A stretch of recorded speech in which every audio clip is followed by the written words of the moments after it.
Boa noite, agora oficialmente estamos dando início à nossa live da segunda semana da série Confiança e Medo. Nós vamos orar e aí nós pulamos de cabeça para falar um pouquinho sobre quem Deus é, sobre quem nós somos e a diferença que faz ao entendermos o processo de crescimento em confiança. É importante que você saiba e tenha uma visão bíblica sobre quem você é.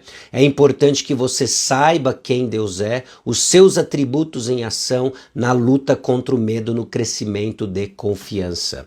Vamos orar e aí nós começamos a nossa live de hoje.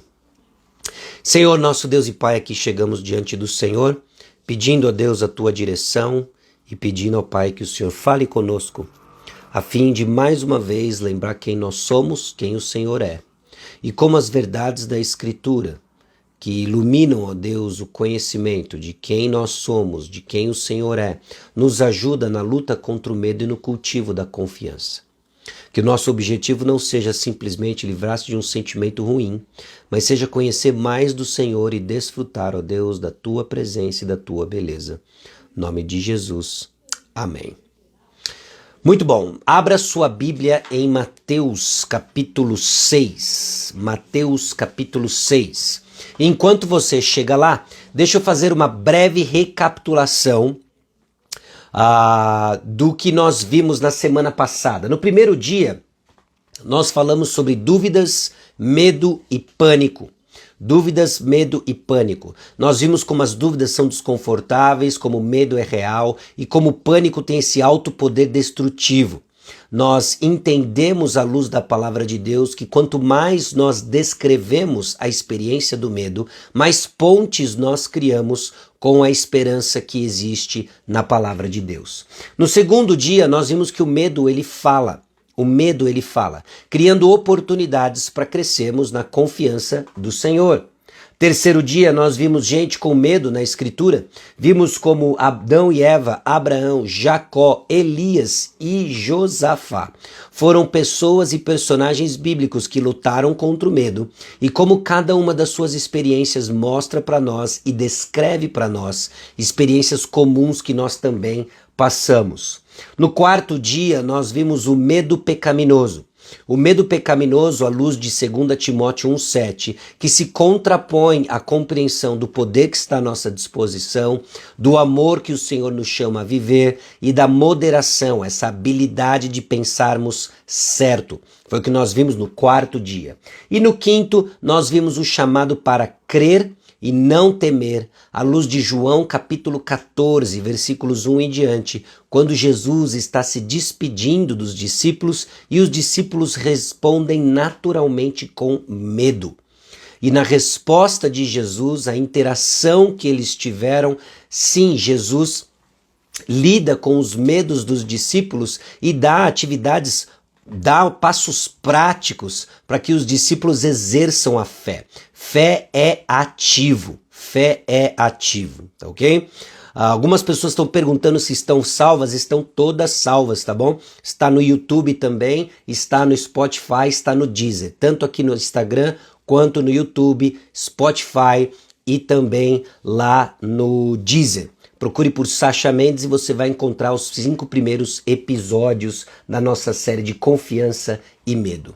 E hoje, então, nós estamos lidando justamente com uma compreensão de quem nós somos e quem Deus é. Se você já tem alguns passos na sua caminhada cristã, você já tem algumas definições sobre quem você é, você já tem uma compreensão sobre o caráter de Deus. Mas como todo e qualquer relacionamento, e principalmente com alguém infinito, nos custa muito tempo, só a eternidade, para continuar conhecendo quem Deus é. E quanto mais conhecemos do Senhor, mais nós temos razões para confiar nele. É uma questão da sua fidedignidade. O Senhor é crível. Nós podemos crer no Senhor. E conhecer quem Deus é nos ajuda na luta contra o medo. Por isso eu convido você a abrir a sua Bíblia em Mateus capítulo 6. Mateus capítulo 6 é parte do Sermão do Monte. Você talvez seja familiarizado com ele se você assistiu a série de devocionais, reflexões sobre ansiedade. Nós passamos por lá também. Mateus capítulo 6, versículo 32, nós vemos justamente o Senhor Jesus Cristo colocando para nós o seguinte: porque os gentios é que procuram todas essas coisas, pois vosso Pai Celeste sabe que necessitais de todas elas. Sabe que vocês precisam delas. Esse texto diz algo sobre Deus, diz algo bem específico sobre o nosso Deus. Ele sabe o que você precisa.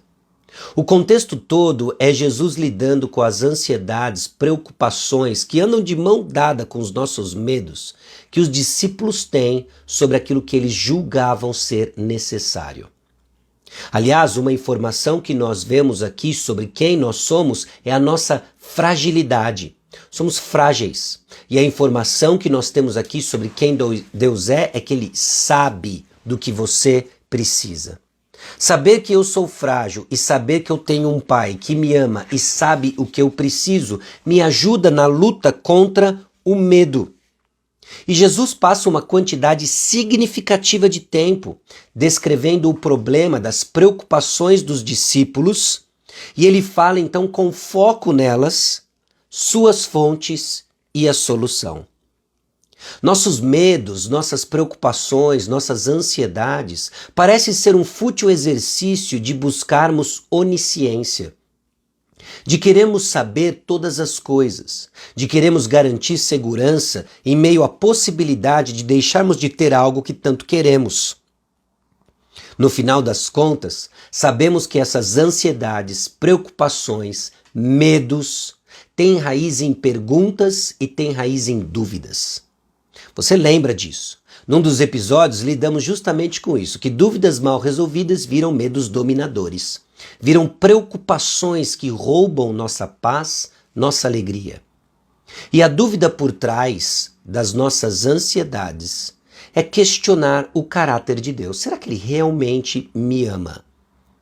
E Jesus aqui conforta os discípulos dizendo: o vosso Pai sabe o que você precisa.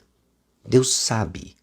Aliás, em Gênesis capítulo 3, logo no início do pecado, o episódio que narra a entrada do pecado original na história da humanidade, nós vemos que a serpente lança dúvida no coração de Eva. Lança dúvida sobre a bondade de Deus. Nossas ansiedades questionam a bondade de Deus. E Deus é bom. Sua natureza é boa.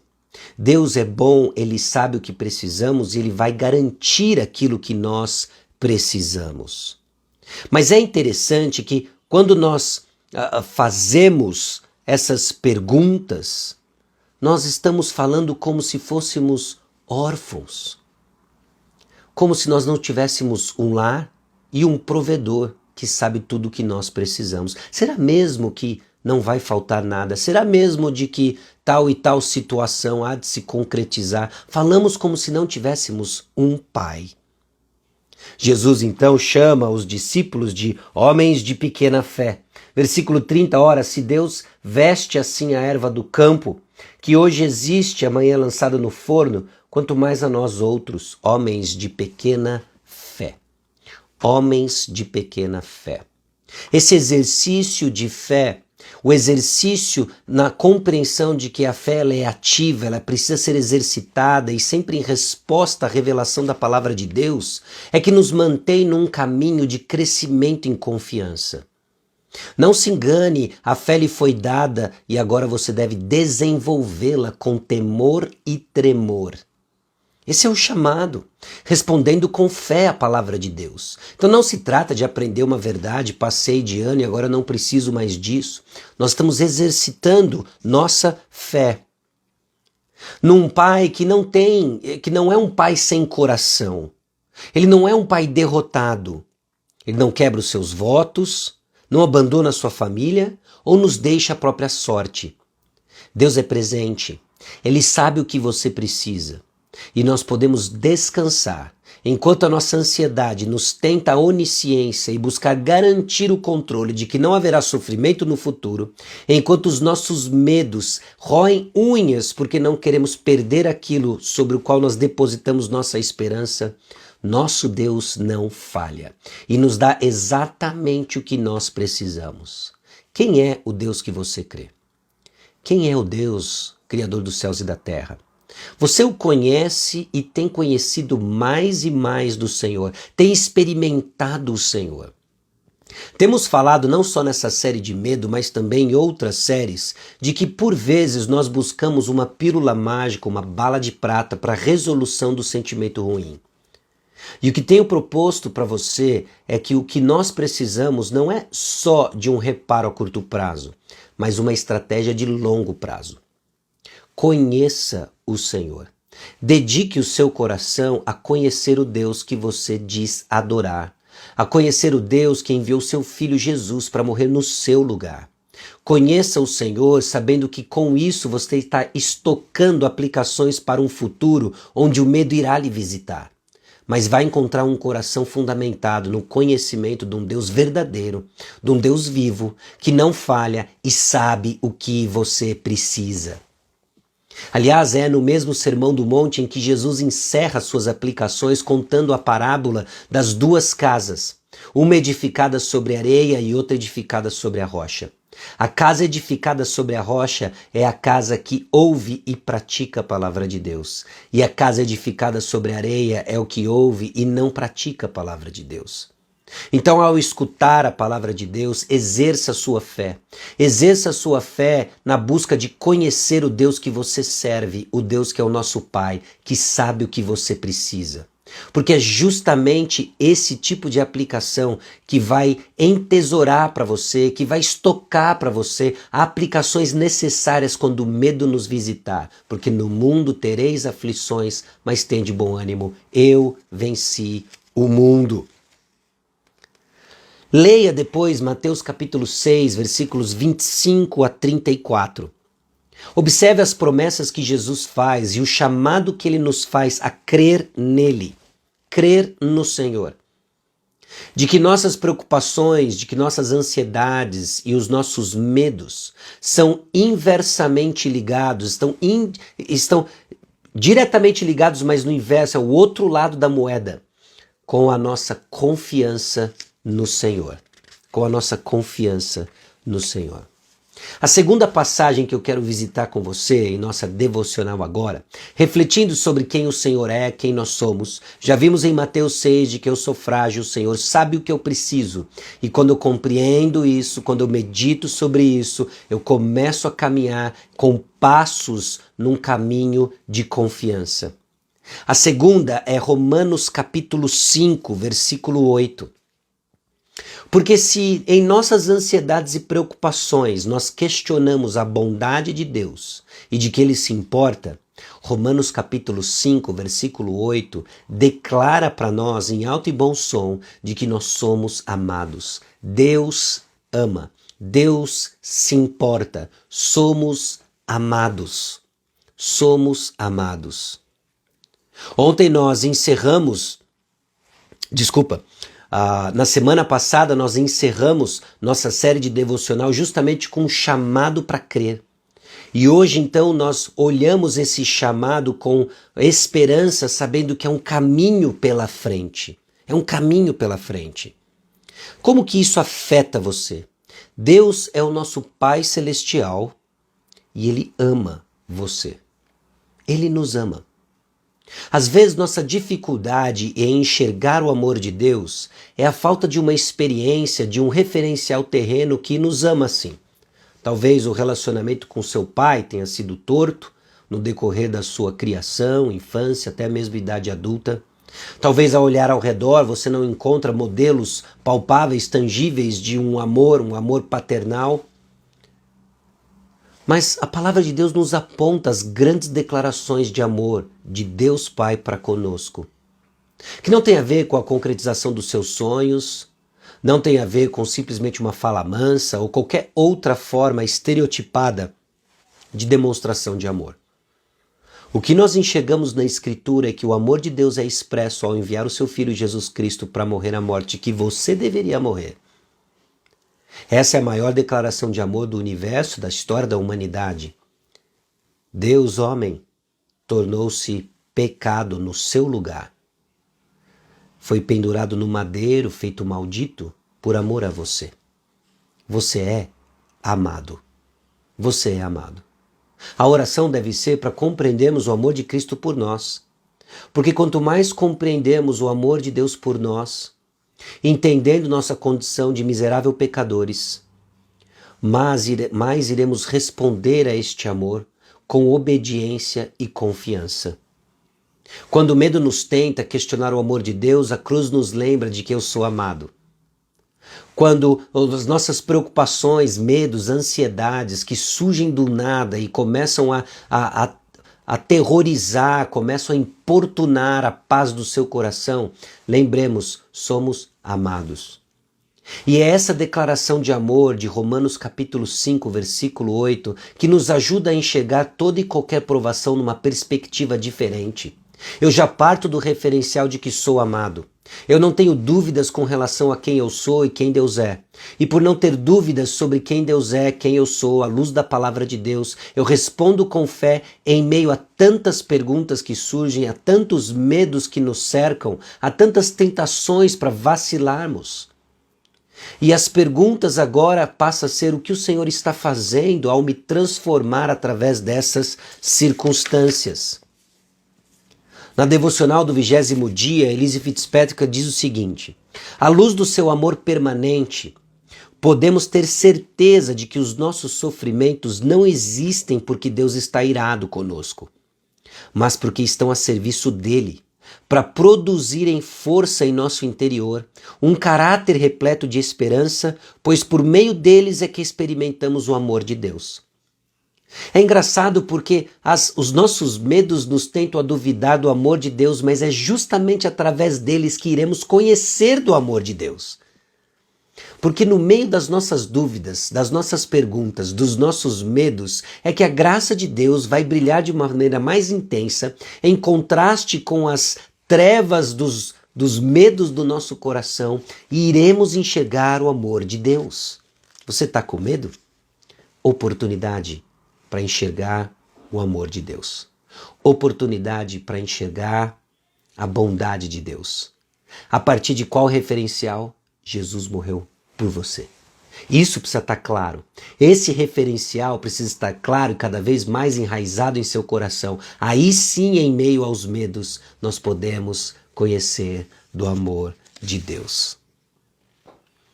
Em Romanos capítulo 5, o apóstolo Paulo descreve uma porção de coisas sobre quem eu sou e quem você é. Coisas como fraco, pecador, inimigo, merecedores da ira de Deus. E para cada um deles nós vemos um contraponto da bondade, da graça e da misericórdia de Deus.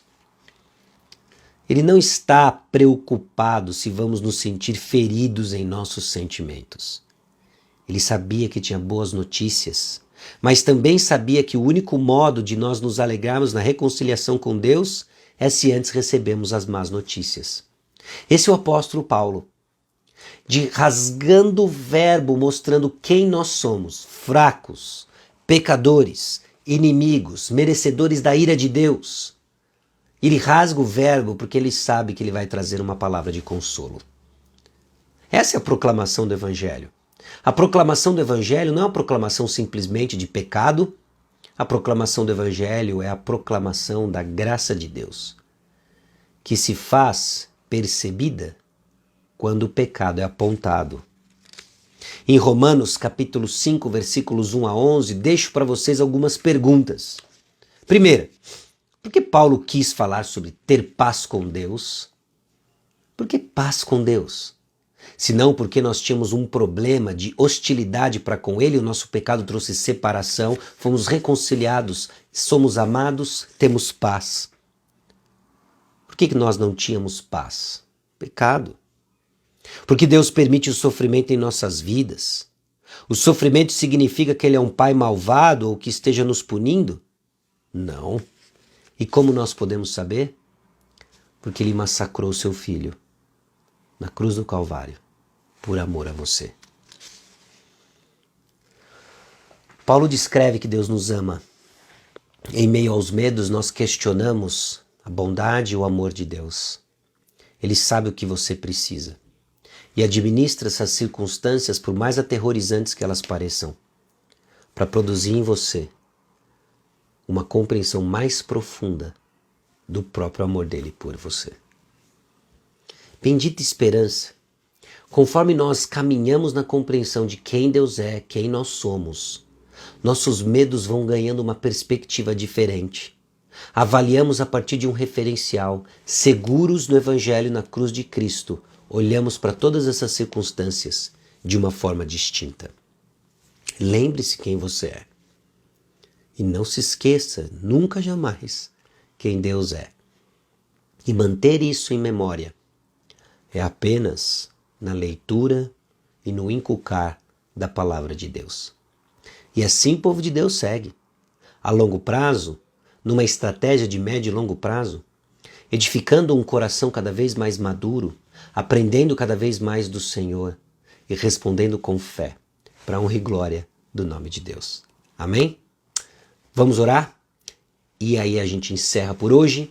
Amanhã, se Deus quiser, às 10h30, às 10 horas, estaremos aqui de volta para o nosso devocional, série de reflexões sobre confiança e medo. Vamos orar. Senhor, obrigado a Deus, porque a Tua palavra revela quem nós somos. Nós temos uma percepção muito equivocada e distorcida de quem somos e carecemos do Senhor para enxergar de fato nossa realidade. E ao revelar quem nós somos, o Senhor também nos dá vislumbres, uma imagem, revela quem o Senhor é. Que nosso coração não se esqueça disso e cresçamos em sabedoria para a honra e glória do Teu nome. Em nome de Jesus. Amém. Amém. Pessoal, até amanhã às 10 horas, se Deus quiser. Amanhã estaremos juntos na continuidade da nossa série. Muita coisa ainda para ver sobre como crescemos em confiança em aspectos diferentes, em tentações diferentes, e assim o povo de Deus cresce para a glória de Deus. Tá bom? Tchau, tchau, bom descanso, uma boa noite, até amanhã às 10.